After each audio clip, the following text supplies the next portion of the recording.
তিনি যখন কথা বলছিলেন, দুঃখজনকভাবে ট্রেজারি বেঞ্চ থেকে সম্মানিত কিছু সদস্য এমন কিছু অঙ্গভঙ্গি করেছেন যেটা আমার বিবেকে আঘাত লেগেছে। মাননীয় বিরোধী দলীয় নেতা। ধন্যবাদ মাননীয় স্পিকার। এই সংসদ দেশের সর্বোচ্চ সম্মানের জায়গা। যারা এখানে নির্বাচিত হয়ে এসেছেন, দেশের জনগণের সমর্থন, ভোট, ভালোবাসা, শ্রদ্ধা নিয়ে এসেছেন।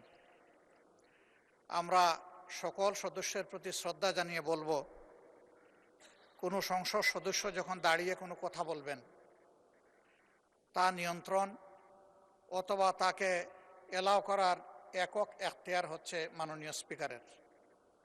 সেই জায়গায় আজকে লক্ষ্য করলাম যে একজন স্বতন্ত্র সংসদ সদস্য তিনি যখন কথা বলছিলেন, দুঃখজনকভাবে ট্রেজারি বেঞ্চ থেকে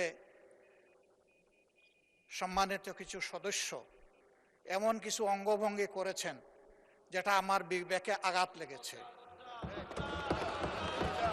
আমি এটা আশা করি না। এমনকি আমি এও লক্ষ্য করলাম, একবার দুইবার নয়, 4 বার 5 বার নির্বাচিত হয়ে এই সংসদে যারা এসেছেন তাদের কেউ কেউ এই কাজটা করেছেন। আমি এখানে তাদের নাম বলে আমি নিজে লজ্জা পেতে চাই না। আমরা প্রথম দিনই অনুরোধ করেছিলাম ভালো কিছু সংস্কৃতির চর্চা হোক এখানে, এবং আমরা শিখতে চাই। আমরা জাতিকে নিজে শিখব, জাতিকেও আমাদের সাথে উদ্বুদ্ধ করব।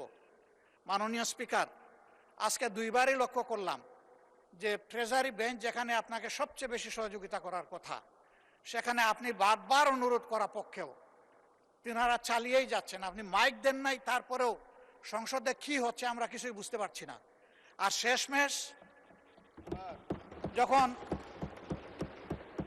মাননীয় সংসদ সদস্য রুমিন ফারহানার বক্তব্য চলছিল, বিষয়টা একেবারেই অগ্রহণযোগ্য যা করা হয়েছে। আমি এটার জন্য দুঃখ প্রকাশ করছি এবং আমি এটার নিন্দা জানাতেও বাধ্য হলাম। ধন্যবাদ মাননীয় স্পিকার। ধন্যবাদ মাননীয় বিরোধী দলীয় নেতা।